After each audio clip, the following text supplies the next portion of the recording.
여러분 반갑습니다. 이번 시간에는 우편 서비스의 종류와 이용 조건이라고 되어 있죠. 그럼 여기서 우편 서비스입니다. 이게 그래서 우편 서비스는 이제 우리가 종류가 있는데 이 우편 서비스의 종류입니다. 종류에는 크게 두 가지가 있습니다. 이게 여기는 우리가 이제 보편적 우편 서비스하고 보편적 우편 서비스하고 두 번째 뭐가 있느냐? 선택적 우편 서비스가 있죠. 그럼 여기서 이 보편적 우편 서비스가 무엇이고 선택적 우편 서비스가 무엇인지만 알면 됩니다. 그럼 여기서 먼저 이 보편적 우편 서비스라고 하는 것은 뭐냐? 국가가 우편 서비스를 제공하는 근본적인 이유가 국민들에게 보편적인 행정 서비스를 누구나 받을 수 있는 권리가 있다고 했어요. 그럼 국가는 이것을 해줘야 될 의무가 있죠. 그러면 모든 국민이 적어도 저렴한 가격으로 이 정도의 국가로부터의 우편 서비스는 받아야 된다고 판단하는 부분이죠. 이 부분을 가지고 우리가 보편적 우편 서비스를 얘기한다. 그러면은 보세요. 국가가 국민에게 저기들 가장 기본적인 통신 서비스다 하는 것. 두 번째, 전국에 걸쳐 효율적인 우편 송달에 관한 체계적인 조직을 갖추고 모든 국민이 공평하고 적정한 요금이란 말이 이제 저렴한 요금이라는 뜻입니다. 이 요금으로 이렇게 기본적인 국가로부터 서비스를 받도록 해주기 위한 것이 바로 보편적 우편 서비스다. 이렇게 얘기하죠. 그럼 여기에는 크게 두 가지가 있습니다. 크게 뭐냐면은 동성우편물과 소포우편물 중에서 동성우편물은 뭐냐? 바로 2kg이죠. 2kg 이하의 동성우편물하고 그다음에 20kg 이하의 뭡니까? 소포우편물입니다. 이 소포우편물을 가지고 여기에다 플러스 뭐냐? 등기 취급하는 것까지 등기 취급. 이게 요 등기 취급까지를 가지고 우리가 뭐로 얘기한다? 보편적 우편 서비스라 간다. 뭐 그 외에 대통령령으로 정하는 우편물 되어 있습니다. 이게 그럼 여기서 이제 중요한 건 이겁니다. 바로 통성우편물은 몇 킬로그램 이하? 바로 2kg 이하에. 그 다음에 두 번째 소포는 뭐냐? 20kg 이하에. 그럼 이를 뭐 취급하는 것까지, 등기 취급하는 것까지를 가지고 보편적 우편 서비스다. 이렇게 명칭을 붙입니다. 그러면 선택적 우편 서비스라는 것은 뭐냐면 내가 좀 더 부담을 합니다. 비용 부담을 하더라도 바로 행정 서비스, 우편 서비스를 좀 더 나은 어떤 서비스를 받고 싶어.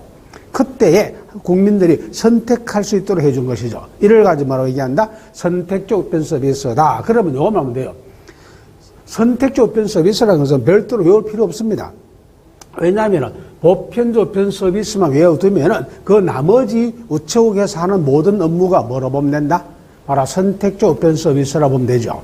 그러니까 결국 뭐냐면은 2kg을 초과하는 동성우편물하고 20kg을 초과하는 소포우편물하고 여기에다가 이 등기 취급하는 것에다가 다시 이제 플러스죠. 플러스 해가지고 추가적으로 이루어지는 겁니다. 예. 예를 들어가지고 모사전송 팩스라고 얘기하죠. 이런 서비스라든가. 또는 우체국에서 여러분들이 뭐냐면은 전자우편이라 해가지고 바로 여러분들이 내가 DM을 발송하려고 합니다. 그럼 DM을 발송하기 위해서는 인쇄소에 가서 인쇄를 해가지고 와서 다시 접어서 봉투에 넣어가지고 다시 우체국 가서 발송을 해야 됩니다. 이와 같은 여러 가지 번잡한 일이 많죠. 이것을 비용을 내가 부담하겠다 하는 겁니다. 부담하더라도 우체국에다가 일괄적으로 맡깁니다. 그래서 인쇄부터 시작해가지고 배달까지를 누가 책임지고 해주는 것이죠. 우체국에서 책임지고 해주는 것이죠. 이와 같은 전자우편이라든가 이런 등등의 업무죠. 그러면 이와 같은 것은 전부 다 뭐가 된다? 선택적. 그러면 결국 뭐냐면 우편 차량을 이용한 것이라든가 또 어떤 우편을 이용해서 새로운 것을 제작한다든가 이런 거 우체국 쇼핑이라든가 방문 접수락 하는 방문 택배 우리가 이와 같은 모든 것은 전부 다 어디가 된다? 선택적 우편 서비스가 된다 하는 겁니다. 그러니까 이건 여러분들이 결국 보편적 우편 서비스 외우세요. 그러면 나머지 우체국에서 하는 모든 일은 뭐가 된다? 바로 선택적 우편 서비스가 된다 하는 것. 그 다음 이제 두 번째 뭐냐면 배달기한이 나오죠. 배달기한. 요 배달기한입니다. 요 기한은요. 또 여기서 알 게 딱 두 가지입니다. 여러분 제일 쉬운 게 당일 특급이잖아요. 이게 당일 특급이라 하는 것은 글자 그대로 당일입니다. 그럼 접수 당일 몇 시? 20시까지야. 그럼 오늘 접수했으면은 오늘 저녁 8시까지, 20시까지 배달을 완료해주는 것이 바로 당일 특급입니다. 그 다음에 이제 이길 특급이라 되어 있죠. 이길 특급. 그럼 이길이라는 것은 그 다음날이잖아요. 접수 다음날입니다. 접수 다음날 배달해주면 되죠. 이걸 가지고 뭐라고 얘기한다? 이길 특급이라고 얘기한다. 배달 접수 다음날이야. 그럼 요 이길특급과 동일한 것이 뭐냐? 바로 이게 민원우편입니다. 민원우편. 그래서 여러분들이 민원 서류를 통해 가지고 이렇게 발급받았을 때 그것을 이길특급으로 발송해 줍니다. 민원우편. 그 다음에 여러분 여기서 이제 등기소포입니다. 등기소포. 뭐 여러분들 뭐 교재에는 등기소포하고 이길특급만 되어 있죠. 여기서 사실은 민원우편도 바로 이길특급으로 하도록 되어 있습니다. 그러면 결과적으로 여기에 나오는 이길특급, 민원우편, 등기소포는 접수 다음 날입니다. 접수 다음 날 배달해 준다 그럽니다. 그러면은 요 당일특급과 이길특급에 준하는 민원우편과 등기소포입니다. 요것을 뺀 나머지는 무조건 뭐냐? 접수한 다음 날부터 며칠 안에 3일 안에 나가는 거예요.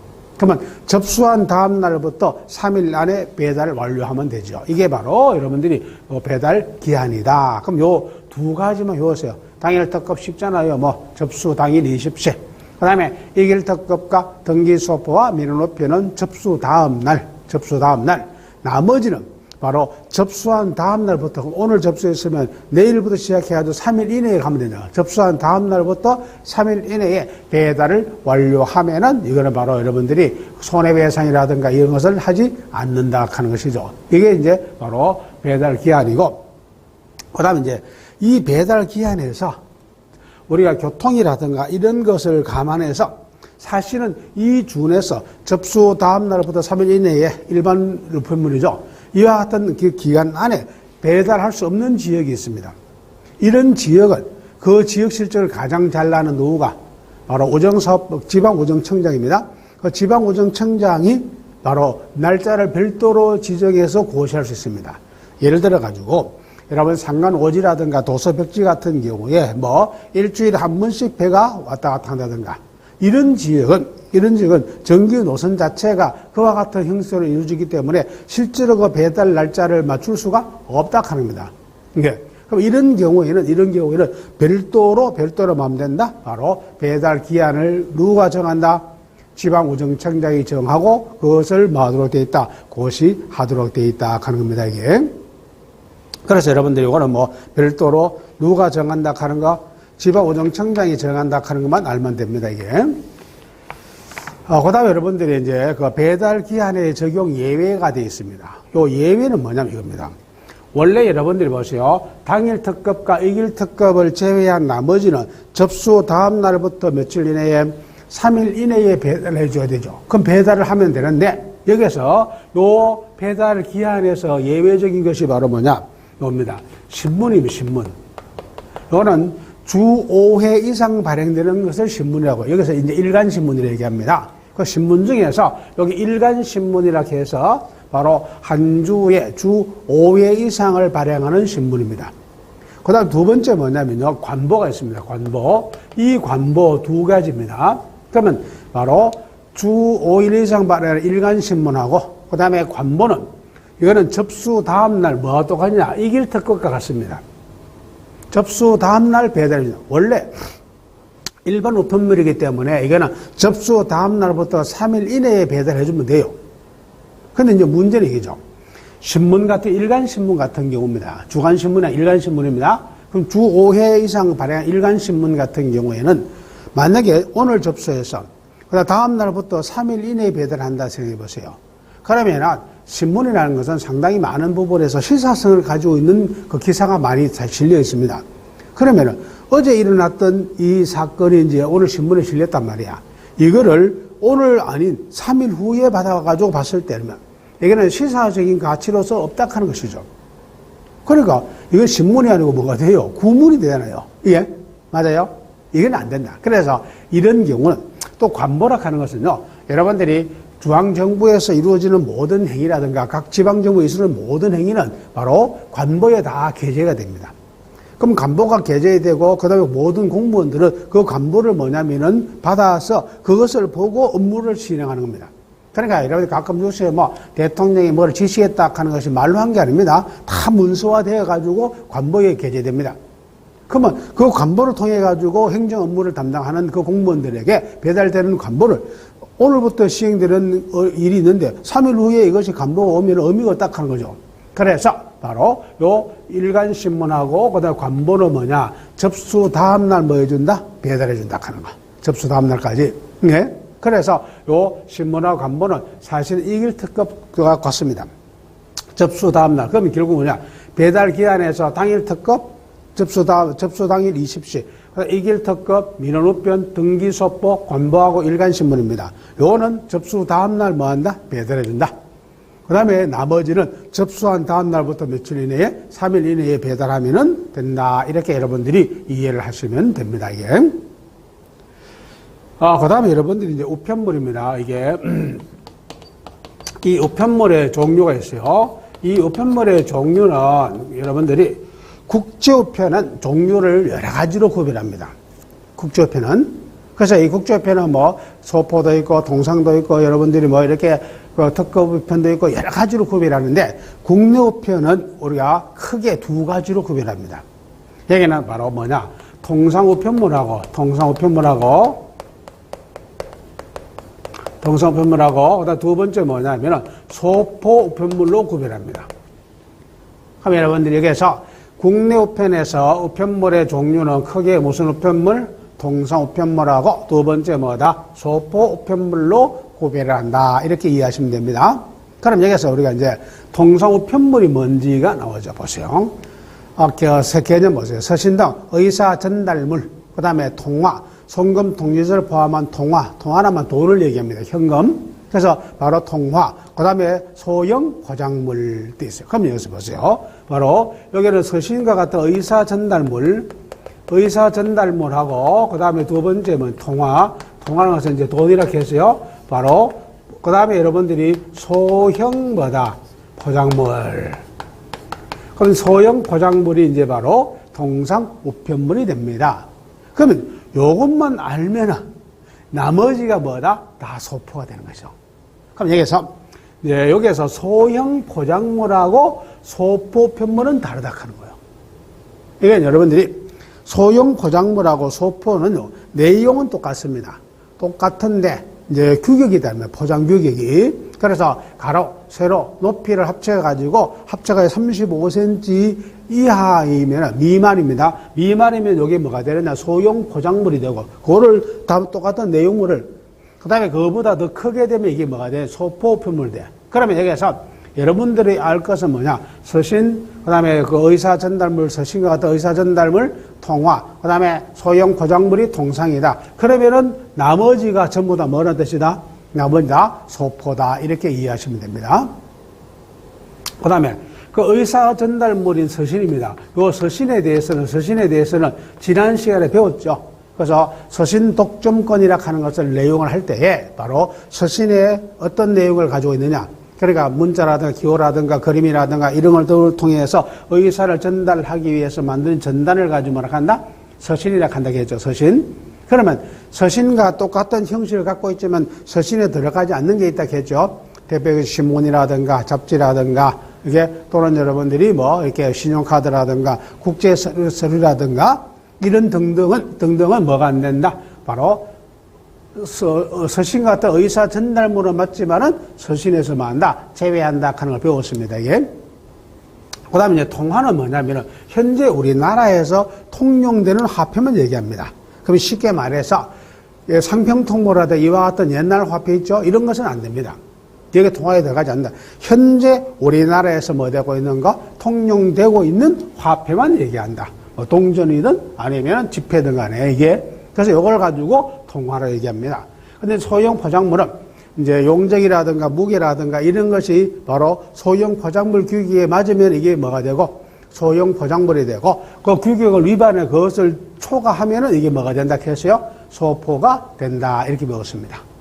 그러면 여러분들 보세요. 이런 통상우편물에 대해서 발송 요건이 나와 있죠. 이거는 발송 요건은 가장 기본이. 통상우편물은 뭐냐? 바로 포장을 해서 봉투에 넣는다 하는 거예요. 봉투에. 그 봉투에 넣어가지고 봉함하는 겁니다. 그 안에 내용물이 무엇인지를 알 수 없도록 봉함하는 것을 원칙으로 합니다. 그래서 우리가 이제 통상우편물을 발송하기 위해서는 가장 기본적으로 뭐냐? 봉투에 넣고 그것을 뭐 하도록 되어 있다? 봉함하도록 되어 있다 하는 겁니다. 그 다음에 혹시라도 이게 소형 포장물 이와 같은 것들 중에서 그 뭐냐면은 우리가 봉투의 넣기가 모양이라든가 이런 것에서 맞지 않은 경우에는 뭐 할 수도 있다? 포장을 할 수도 있습니다. 포장을 할 수도 있습니다.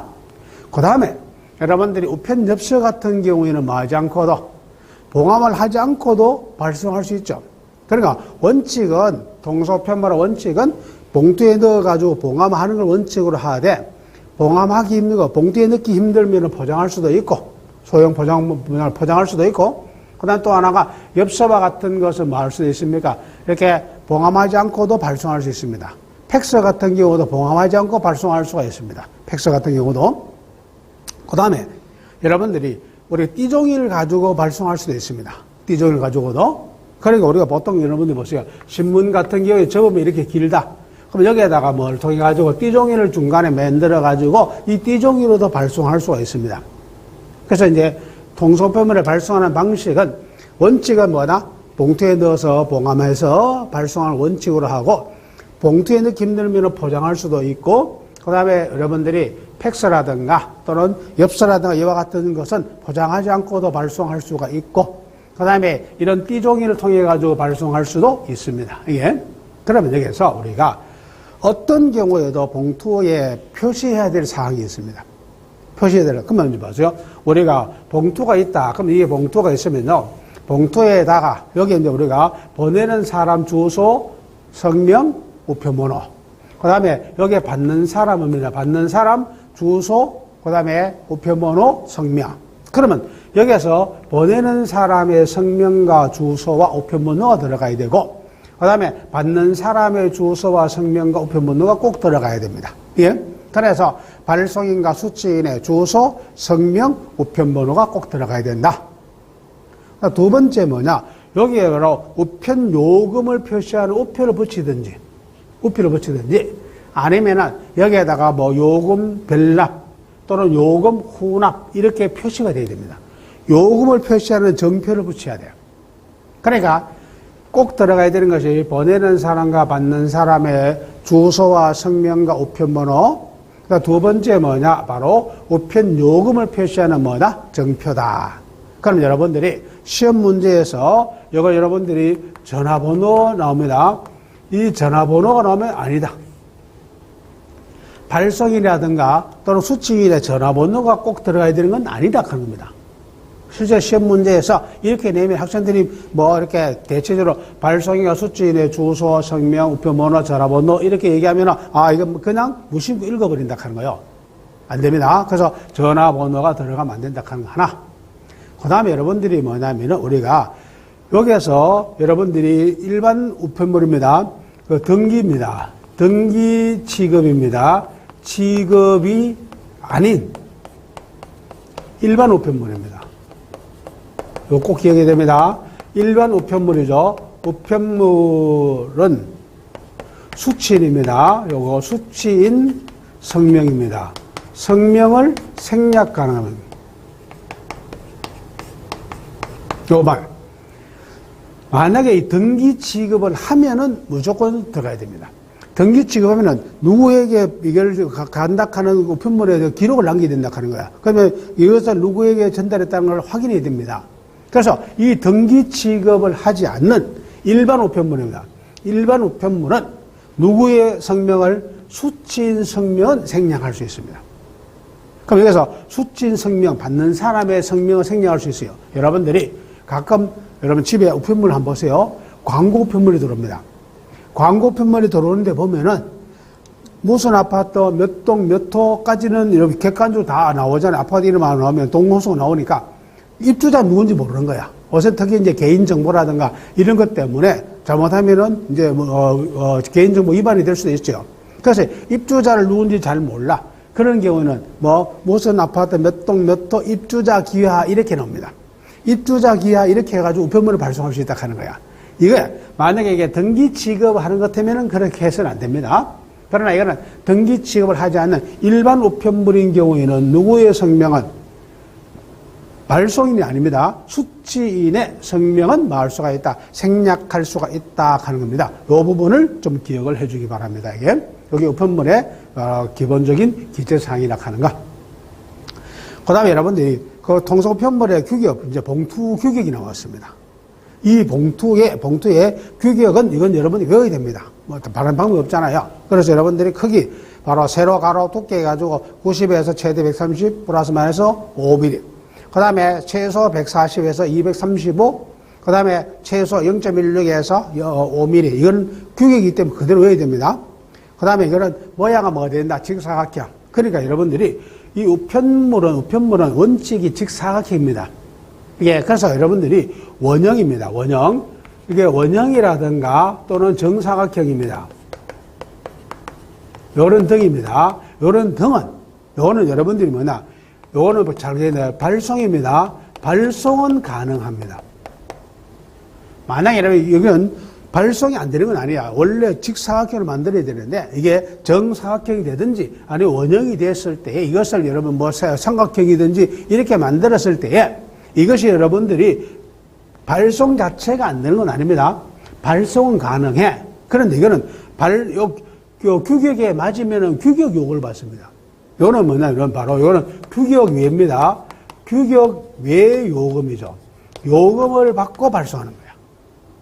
그러면 이 규격에 맞으면은 규격 요금에 따라서 우편 요금을 징수합니다. 그런데 이 규격을 위반해서, 그럼 규격을 위반하면은 발송 자체가 금지된 건 아니라는 뜻입니다. 그러니까 발송은 금지되는 것이 아니고 발송은 가능한데 뭐는 안 된다? 바로 발송 가능한데 요금 자체를 규격 외 요금. 그래서 우편 요금은요, 규격 요금과 규격 외 요금으로 나눠져 있다 하는 겁니다. 이게 규격 외 요금으로 발송한다 하는 거 이해해야 됩니다. 그 다음 무게는 최소 3g에서 그 다음에 여러분들이 50g이고 그 다음에 종이로 만들어야 된다. 종이로 만들 때 장문 봉투는 예외죠. 보세요. 요 장문 봉투라고 하는 것은 뭐냐면요, 주로 받는 사람 요 주소난 있죠. 요 주소난을 여러분 셀리판 종이로 만든 붙이는 곳에서 봤죠? 집에 뭐세요? 보험회사라든가 또는 은행이라든가 이런 데서 나오는 봉투들 보면 대다수가 뭡니까? 그 수취인 받는 사람의 주소, 성명, 우편물에 적는 난이 뭐로 되어 있어요? 셀리판 종이로 되어 있습니다. 요 부분은 종이가 아니더라. 요걸 이제 창문 봉투라고 합니다. 요 창문 봉투는 예외적으로 종이가 아닌 다른 재질로 가능하다. 이렇게 이 뜻이죠. 그 다음에 우편번호는 반드시 기재. 그래서 5자리 되는 우편번호를 기재한다 하는 거. 그래서 수취인과 발송인에 바로 여러분들이 우편번호를 작성하는데 특히 뭐냐면은 우편번호입니다. 상하 좌우에 4mm 이상의 여백을 두라 하는 거예요. 예를 들어서 우리가 보통 이제 봉투 같은 인쇄한 봉투 있죠. 그 인쇄한 봉투를 보면 여러분들이 이제 요 5자리에 네모칸이 써 있잖아요. 예. 그 5자리 네모칸이 있는데 네모칸을 중심으로 해서 아래 상하 좌우로 4mm 이상을 다 띄우라 하는 거예요. 띄우고 글씨를 쓰라는 뜻입니다. 그러니까 분명히 우편 번호를 작성하는 난이 이렇게 인쇄된 봉투가 있으면 그 봉투에서 아래 위로 얼마 4mm 이상은 띄우고 하라 하는 거야. 이게 반드시 이거는 꼭 해줘야 된다 하는 거야, 이게. 그 다음에 이건 혹시라도 여러분들이 이걸 가지고 만약에 이제 포장을 하는 경우가 있죠. 포장을 하다 보면은 여러분들이 우편 번호가 가려질 수 있다 하는 거야. 우편물은 제일 먼저 우편 번호를 보고 우편물이 가게 되죠. 그래서 절대 가리지 않도록 조심하라 하는 거예요. 예. 이게 이제 상당히 중요한 겁니다.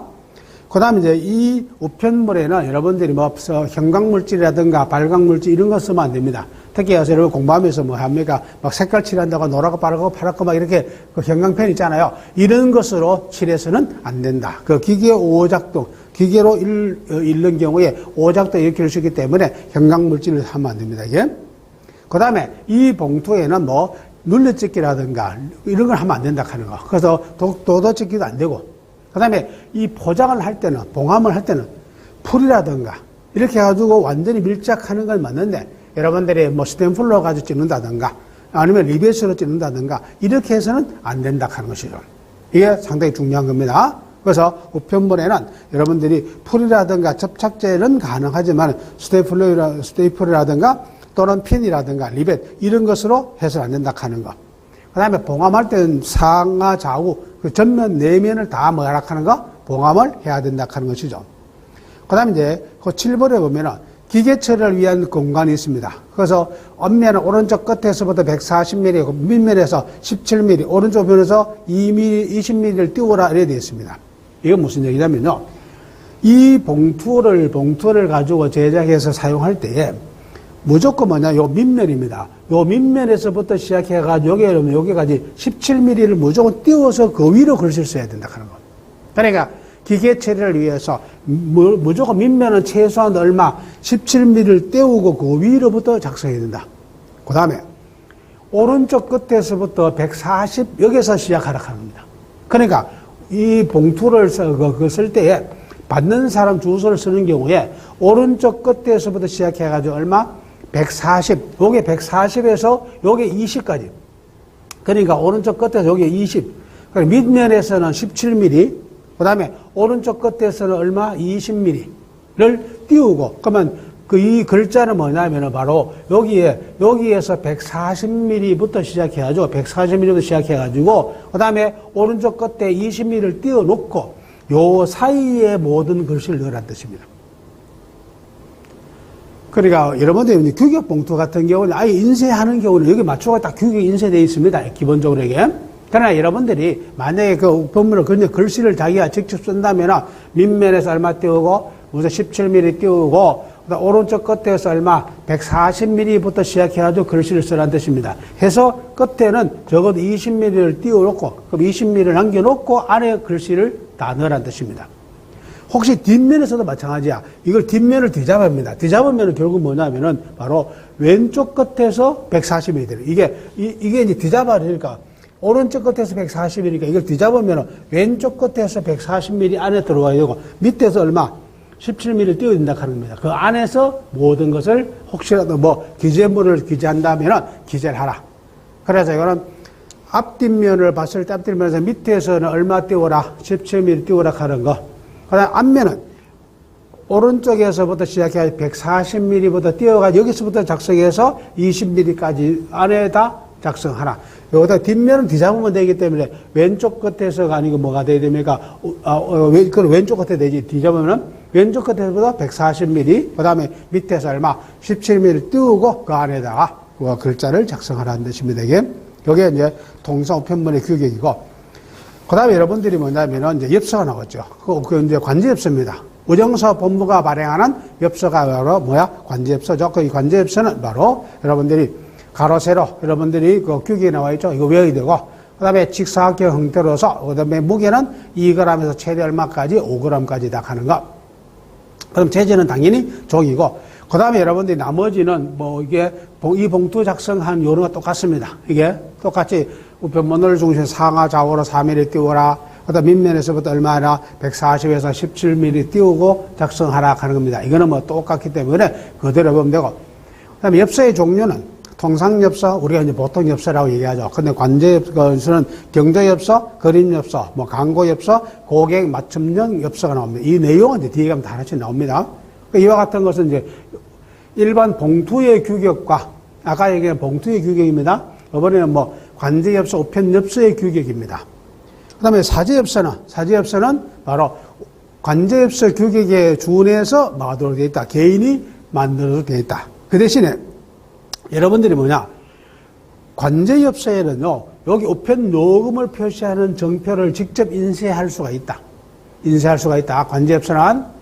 그 대신에 사제엽서에서는 뭐 하면 안 된다? 요 우편 요금을 표시하는 정표를 인쇄하면 안 된다 하는 꼭 기억해야 됩니다.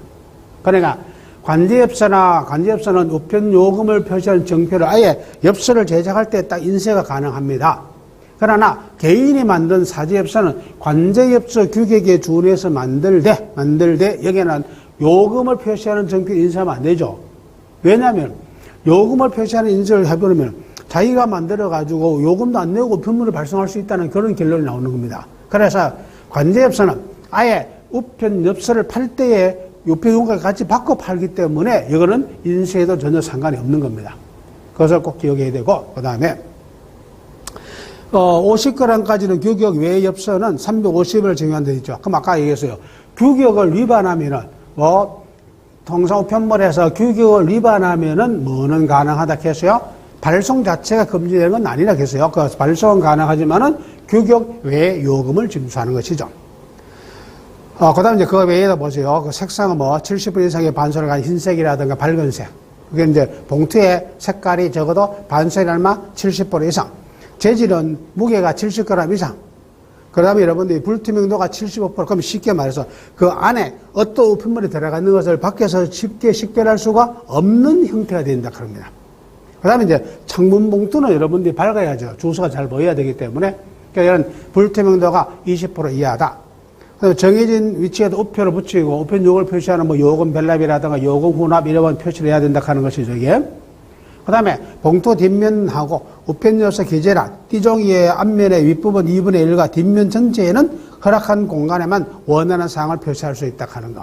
그러니까 봉투의 요 뒷면이라든가 이런 허락된 곳에는 필요한 사항을 내가 기재할 수가 있죠. 그 다음에 여러분들이 우편물의 뒷면, 우편엽서에 허락된 부분에서는 광고도 게재 가능하다 하는 거. 그리고 여러분들이 광고 엽서 같은 경우는 뒷면에다 뭐 할 수 있다. 필요한 거, 광고를 게재할 수가 있습니다.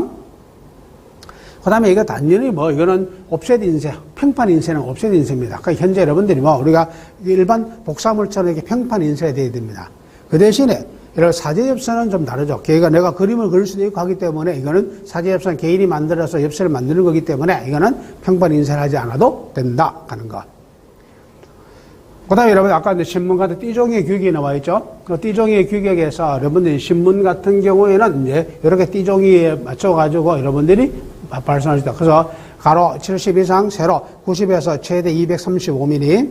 그 다음에 다른 형태의 정기 가능물은 우편물 전체를 덮어야 된다 하는 거. 그럼 쉽게 말해서 신문 같은 경우는 이렇게 중간에 띠종이를 할 수 있지만은 나머지 전기 간행물들입니다. 이건 예를 들어 뭐 주간지라든가 월간지 잡지 있잖아요. 그 우편물을 전부 다 덮는 전체 포장할 수 있는 그런 띠종이를 사용해야 된다. 그러니까 결국 뭐냐면은 이 신문 같은 경우는 이런 띠종이를 사용할 수 있지만은 그렇지 않은 나머지 전기 간행물 같은 경우는 그 우편물을 전체를 덮는 형태로 제작해야 된다 하는 거. 요즘에는요, 뭐 일부 신문도 전체를 다 덮는 이런 형태로 인쇄해가지고 하는 경우도 있습니다, 이게. 그 다음에 여러분들이 보면 신문 형태의 경우 발송인 주소, 성명, 우편물은 뒷면에 기재할 수 있다. 그러니까 띠종이에서 앞면은 수치인 주소, 성명, 뒷면에다 마을 수 있다 하는 겁니까? 발송인의 그런 여러분들이 그 주소, 성명, 우편번호를 뒷면에다가 게재가 가능하다 하는 거. 그 다음에 통서편문은 이제 좀 전에 얘기되면 규격 외요금을 받기도 하고 규격 요금을 받기도 한다 하는 거 나왔습니다. 그 다음에 이제 용적이 나왔어요. 최대 용적과 최소 용적이 나와 있습니다. 이것도 외워야 됩니다. 최대 용적은 보세요. 서신 등 의사 전달물을 통하는 가로 세로 두께를 합쳐가지고 얼마? 바로 90. 원통량은 지름의 2배와 길이를 합쳐가지고 1m. 다만 어느 한 길이는 60을 초과할 수 없다. 그래서 동서편문에서 바로 가장 기본적으로 이게 가로 세로 두께를 합쳐가지고 90cm가 가장 기본이다 하는 거. 그 다음에 어느 한쪽 면이 60을 초과할 수 없다. 그 다음에 소형 포장물입니다. 보세요. 가로, 세로 두께 합쳐가지고 35mm 미만, 서적 달력 다이어리는 90cm다. 그럼 아까 얘기했어요. 소형 포장물하고 소포가 다른 점입니다. 가로, 세로 두께 합쳐가지고 35cm 미만이면은 소형 포장물. 그거를 초과하면은 뭐가 된다? 바로 소포가 된다 하는 거. 그 다음에 최소 면적은, 이제 그 평판의 길이가, 보세요. 크기가 가로, 길이 14cm, 너비 9cm 이상. 원통령으로 된 것은 직경의 2배와 길을 합쳐서 23cm 이상. 다만 어느 한 길이는 14cm 이상이 돼야 된다 하는 거.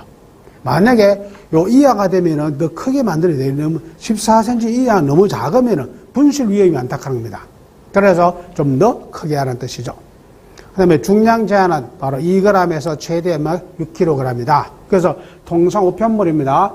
아까 여러분 엽서가 제일 작은 무게가 2g이었어요. 그래서 2g입니다.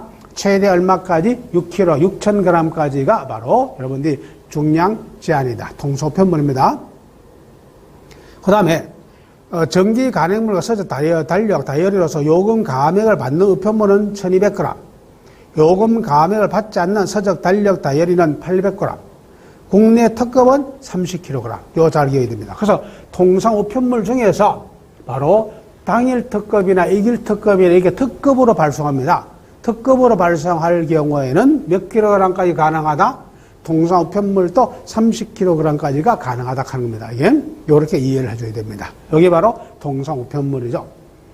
그다음 우리가 이제 소포 우편물이 나옵니다. 소포. 이 소포 우편물은요, 결국 뭐냐면 아까 얘기했던 대로 요거를 초과하면 뭐가 된다? 소포가 된다고 배웠습니다. 그래서 소포 우편물의 가장 대표인 것이 바로 우리나라 우체국 택배죠. 이게 KPS로 표시되는 우체국 택배다 하는 것이죠.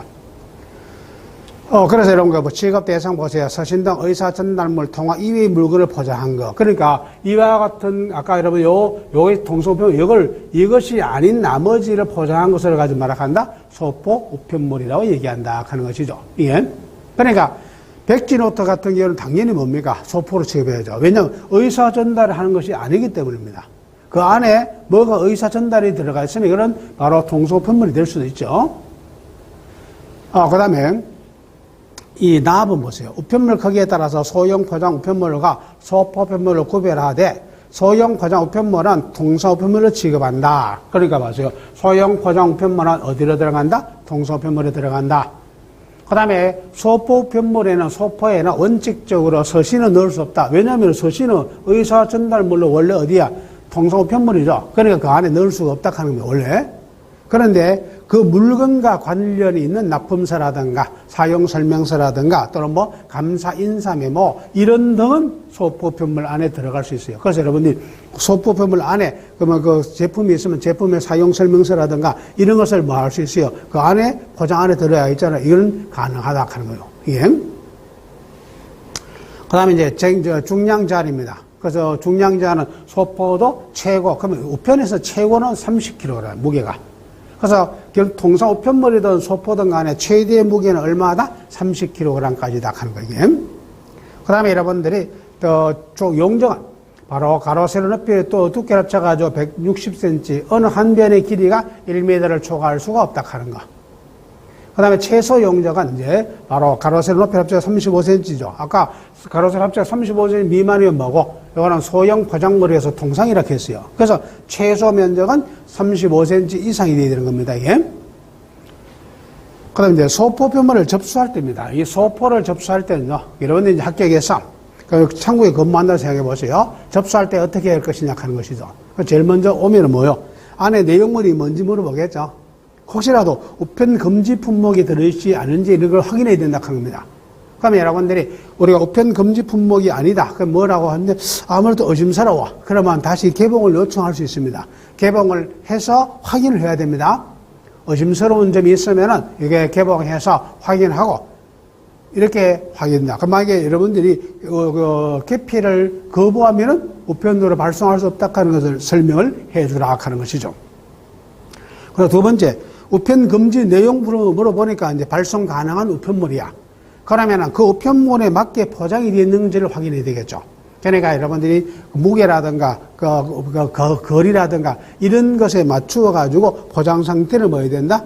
확인하고 포장 상태가 확인돼서 그러면은 가능하게 포장을 튼튼하게 되었습니다. 그럼 뭐 하면 되겠습니까? 바로 이제 요금을 받죠. 무게를 달아서 요금을 이렇게 받는 겁니다. 요금을 징수하게 되죠. 이게. 요금을 받는 방식은 뭐 여러 가지입니다. 뭐 정납받을 수도 있고 후납할 수도 있습니다. 이게. 그 다음에 이제 혹시 우표로도 이제 납부가 가능한데 두 가지입니다. 이 소포에는 뭐가 있냐면요. 이게 일반 소포가 하나 있고 그 다음에 등기 소포가 있습니다. 그 밑에 표가 나와 있듯이 바로 일반 소포하고 등기 소포에서 우표를 가져왔을 때 차이점입니다. 다른 건 다 똑같아. 뭐 신용카드라든가 현금 납부는 똑같은데 이거는 일반 소포로 붙일 때는요, 우표를 가지고 우표를 소포 우편물에 붙여야 됩니다. 그 다음에 등기로 오면은 그 우표는 그냥 수납만 하고 그 우편물에다가 우표를 붙이지 않습니다. 그래서 등기 라벨지를 붙이면 되는 겁니다. 거기다가. 그래서 우표를 가져왔을 때에 일반 소포로 발송하면은 가져온 우표를 우편물에다 붙이는 겁니다. 소포에다가. 이게 우표에다가 첨부하는 겁니다. 이게. 여기에 대해서 이 등기 소포로 발송하면은 우표는 수납만 하고 등기 라벨을 붙여준다 하는 겁니다. 그래서 이거는 여러분 접수만 납부만 받고 그 다음에 거기에다가 맞지 않는다. 우편물에다가 붙여주지 않는다 하는 겁니다. 그 다음에 일반적으로 여러분들 이제 우리가 착불 소포는 뭐 당연히 누구한테 수취인에게 요구를 받는 거 착불 소포잖아요. 그 다음에 우리가 이제 수기 접수할 때입니다. 여러분들 이제 우리가 전산으로 할 때는 이제 자동적으로 라벨지가 딱 출력이 나오잖아요. 근데 갑자기 뭐 컴퓨터가 고장났다든가 아니면 뭐 프린터가 고장날 수 있죠. 그런 경우에는 수기, 사람 손으로 쓴다 하는 거. 그때는 이제 소포라고 뭐 하는 겁니까? 왼쪽 중간에다가 소포라고 써라 하는 겁니다, 이게. 그 다음에 여러분, 내용문이 확인을 끝냈다고 내가 표시해 주라 하는 거. 이거는 일반적으로 수기하는 경우는 잘 없습니다. 왜냐면은 프린터기가 여러 개 있기 때문에 하나밖에 없는데 고장났으면은 어쩔 수기를 해야 되잖아요, 이게. 그러나 사실은 보통 이제 어쩌고 가면은 프린터기가 몇 대 있기 때문에 이쪽 프린터 고장나면 이쪽 프린터에서 사용하면 됩니다, 이게. 그래서 그건 이제 수기할 때고. 그 다음에 여러분들 여기 소포 번호죠. 소포 번호는 자동으로 생성되잖아요. 입력하면 자동 생성 딱 됩니다. 생성된 그 소포 라벨지를 붙이면 되죠. 그 다음에 2번에 소포 번호의 표시는 등기번호, 접수국명, 중량 및 요금을 표시한 등기번호, 그 다음에 바코드 라벨을 우편물의 표면 왼쪽 하단에 부착하라. 그러니까 자동 출력 나오는 것을 우편물의 왼쪽 하단에다 말하는 거야. 라벨지를 붙여주라는 뜻입니다, 이게. 그 다음에 여러분들이 이제 등기 소포하고 일반 소포의 차이점 나와 있죠. 이건 그대로 여러분들이 외우면 되는 겁니다. 다른 아무도 없어. 단, 이겁니다. 등기를 하지 않으면은 손해배상을 청구할 수가 없죠. 손해배상을. 그러면 기록을 남겨야 돼. 그럼 등기라는 말은 바로 접수부터 배달까지 모든 기록을 남기는 거죠. 그 기록을 남기는 것이기 때문에 바로 등기를 하지 않으면은 손해배상을 할 수가 없다 하는 겁니다, 이게. 그 다음에 이제 일반 소포로 발송하면은 반송시 반송 수수료가 없다 하는 것이 일반 소포다 하는 거예요. 그 다음에 부가취급이나 이런 걸 하기 위해서는 무조건 뭐 해야 된다? 등기를 해야 된다. 등기를 해야만이 나머지 모든 부가 서비스가 가능합니다. 등기가 기본 전제로 깔린다 하는 겁니다, 이게. 이것이 바로 일반 소포하고 등기 소포의 차이점이다 하는 거. 그 다음에 여러분들이 우리나라에서 이제 방문 택배가 있죠. 우체국 택배라 되어 있죠. 이게는 방문 접수를 하는 소포 편물의 브랜드명을 뭐라고 얘기한다? 우체국 택배라 한다. 이거는 이제 두 가지입니다. 개별 택배가 있고 계약 택배가 있죠. 내가 우체국으로 전화라든가 인터넷으로 물건이 있으니까 우리 집에 와서 수집해 가라고 신청을 합니다. 그러면 수집원이 가서 우체국에서 가서 물건을 픽업해 오는 겁니다. 이것을 가지고 말하냐, 이걸 우리가 개별 택배로 얘기합니다. 계약 택배라 하는 것은 뭐냐, 우체국과 사전 계약을 체결하죠. 사전 계약을 체결해서 그 우편 물량에 따라서 요금도 별도로 결제합니다. 그래서 물량이 많으면 많을수록 요금도 저렴해지죠. 계약을 맺는 겁니다. 그러면 매일 아침 10시에 와달라. 아니면 일주일에 월, 수, 금 이렇게 10시에 와달라. 이런 식으로 계약을 체결할 수 있습니다. 그러면 계약된 시간에 많은 건 픽업을 해주는 것이죠. 이것을 가지고 뭐라고 얘기한다? 계약 택배라고 얘기합니다. 그럼 여기서 이제 계약 택배를 하는데 방문 접수 지역은 4급 또는 5급 우체국이 설치되어 있는 시군의 시내 배달부다. 시내 지역입니다. 그러니까 예를 들어 가지고 방문 택배를 가는데 보세요. 독가촌이 있어요. 그럼 여러분 우체국하고 여러분 거리가 40km야. 그럼 40km를 갔다가 와야 됩니다. 그러면은 택배도 우체국도 사업이죠. 우편 사업이잖아요. 그러면 그 물건 하나 가지러 갔다 왔다 인력하고 기름값 따지면은 안 맞잖아요. 그래서 사람들이 밀집한 지역만 방문 택배 지역으로 우체국장이 결정하는 겁니다. 결정해서 그 안에 있는 지역만 방문 택배를 하는 겁니다. 거리가 너무 멀면 안 간다는 뜻이죠. 쉽게 말해서. 그 다음에 혹시라도 그 방문 택배 지역은 아닌다 하더라도 특히 요새 여러분 기업들이 물류 비용을 절약하기 위해서 그 택지가 저렴한 가격으로 이렇게 그 물류 창고를 만들어 놓은 것이 있어요. 거기는 한번 가면 물량이 이게 1,000개씩 2,000개씩 나와. 그러면 갈 필요 없어요.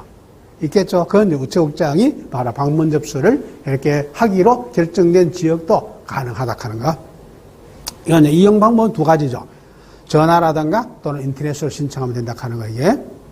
그 다음에 여러분들이 이거는 소포면을 자주 발송하는 경우는 수시라든가 이렇게 해가지고 계약 날짜에 따라서 마음대로 정할 수 있습니다. 소포는. 그래서 이제 방문 택배가 바로 등기 소포의 가장 기본입니다. 그래서 우리가 방문 택배 하면은 무조건 이건 등기 소포로 발송합니다.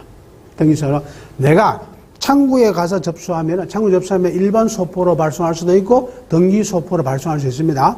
그러나 방문 택배는 여러분들 개별 택배로 개인적 신청했든지 우체국하고 계약을 통해서 했든지 간에 방문 택배는 무조건 뭐로 발송한다? 등기소포로 발송한다. 이렇게 여러분들이 꼭 기억을 해주기 바랍니다.